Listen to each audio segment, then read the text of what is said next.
Sebuah rekaman ramai beredar di media sosial Telegram pada Selasa 27 Desember 2022.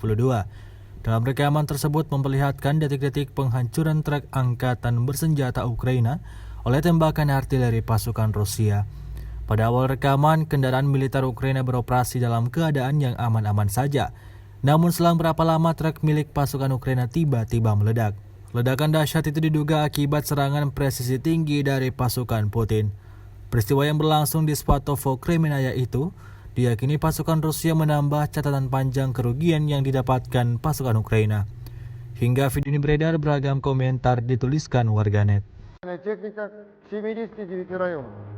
Районов населенных пунктов Елизаветовка, Исмаиловск, Донецкой Народной Республики. Поражены пункты временной дислокации 72-й механизированной бригады Вооруженных сил Украины, а также иностранных районов. В районах населенных пунктов Толстое, Водяное, Вимарьевка, уничтожены все украинские гаубицы Т-30, 7 украинских беспилотных летательных аппаратов. В районах населенных пунктов Кременная, Луганская Народная Республика, Червона, Гусейникова, Ракетинская, Донецкая Народная Республика, Киевка,